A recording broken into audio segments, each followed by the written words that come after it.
No one wakes up wondering who invented the toilet, until you realize that for most of human history, the toilet simply didn't exist.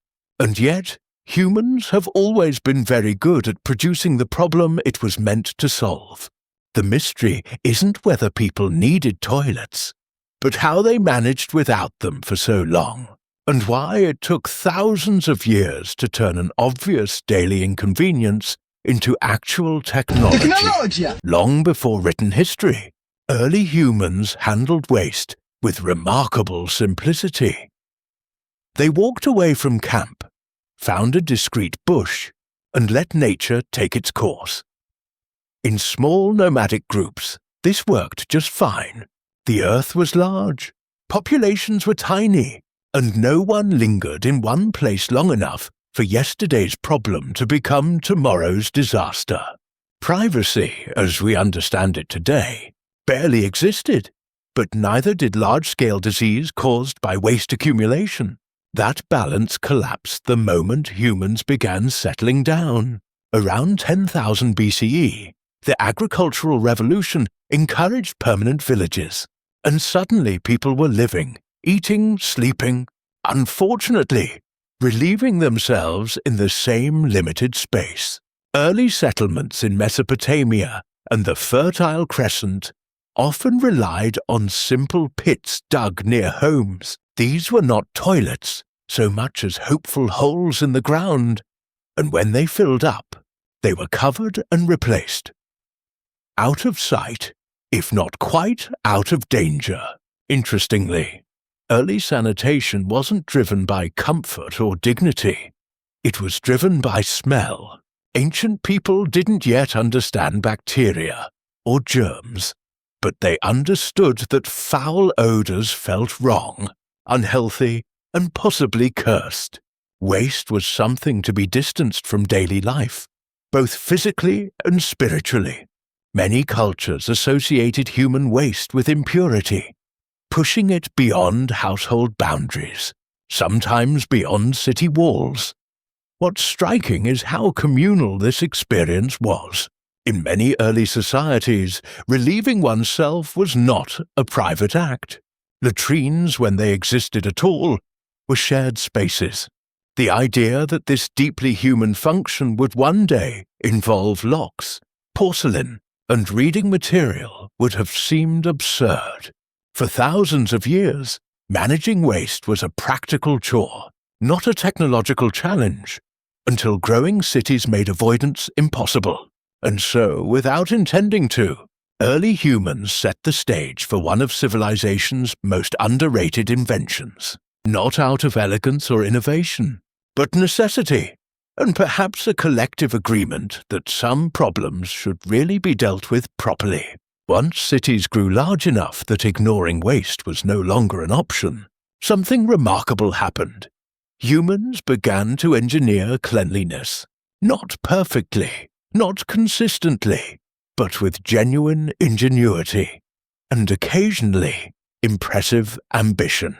This shift began independently in several parts of the ancient world, each solving the same unpleasant problem in its own way. One of the earliest success stories emerged around 2600 BCE in the Indus Valley. Cities like Mohenjo-daro quietly achieved something astonishing. Homes with private latrines connected to covered drains. Waste flowed away through brick-lined channels, flushed not by pipes and valves, but by carefully poured water. No grand speeches, no monuments. Just practical urban planning that treated sanitation as essential infrastructure, not an afterthought. Elsewhere, ancient Egypt approached the problem with social hierarchy firmly intact. Wealthy households used limestone or wooden toilet seats placed over containers filled with sand, which absorbed waste and odor. Servants handled the less glamorous cleanup duties.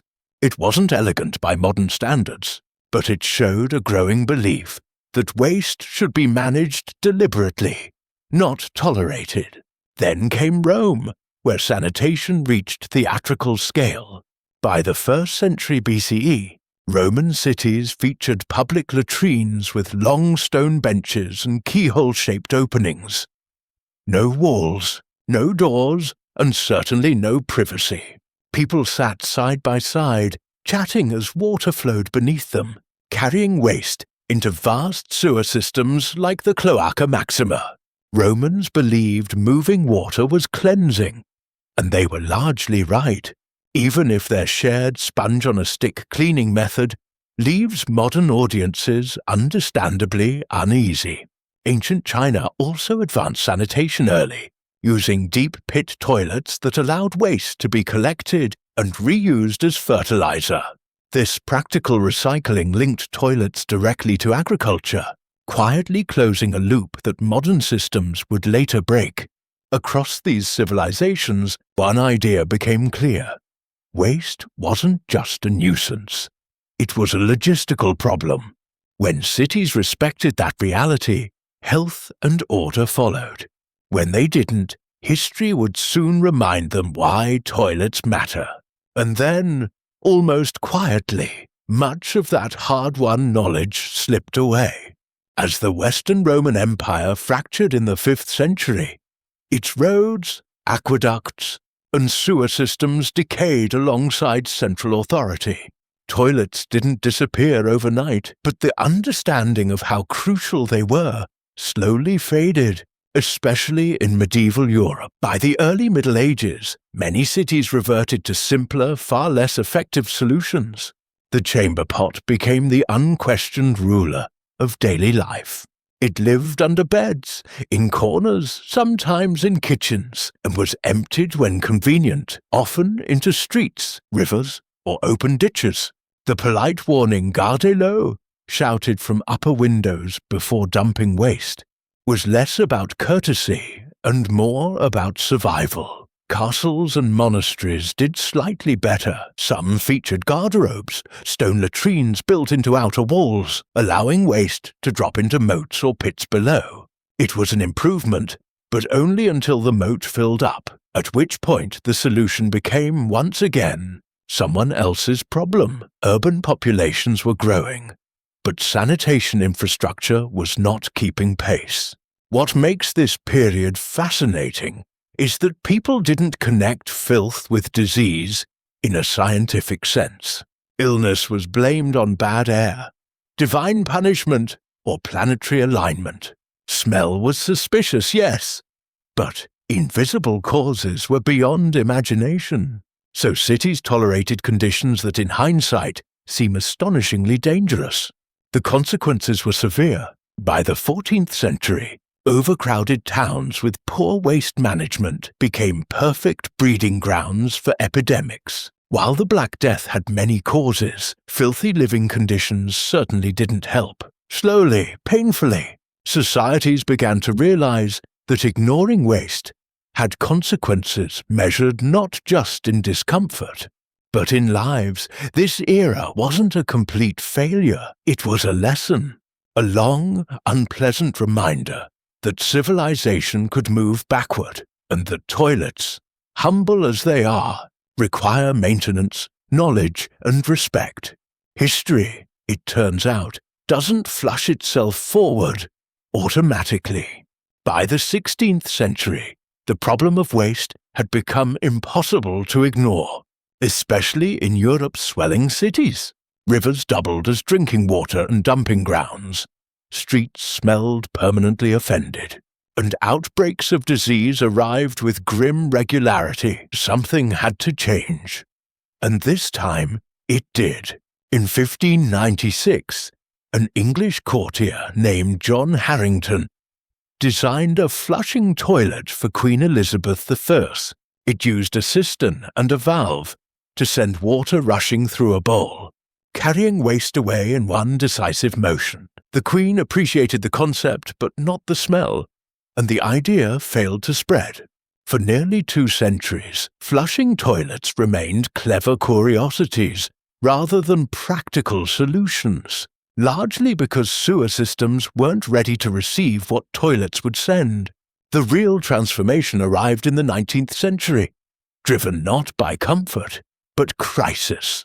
industrial cities like London grew at terrifying speed, and human waste flooded basements, streets, and waterways. In the summer of 1858, the Thames became so polluted that Parliament could barely function through the stench. This moment, later called the Great Stink, finally forced large-scale reform. Engineers redesigned sewers, water supply systems improved, and inventors refined toilets that sealed odors and conserved water. Suddenly, flushing made sense. The toilet moved indoors, gained privacy, and quietly reshaped daily life. Rates of cholera and typhoid dropped dramatically, proving, at last, that cleanliness was not merely polite, but life-saving. What's remarkable is how little attention this revolution gets. The toilet didn't conquer lands or crown kings, yet it transformed cities, extended lifespans, and granted people something deeply human, dignity. It stands as a reminder that history isn't only shaped by wars and empires, but by the humble inventions that solve problems everyone shares every single day.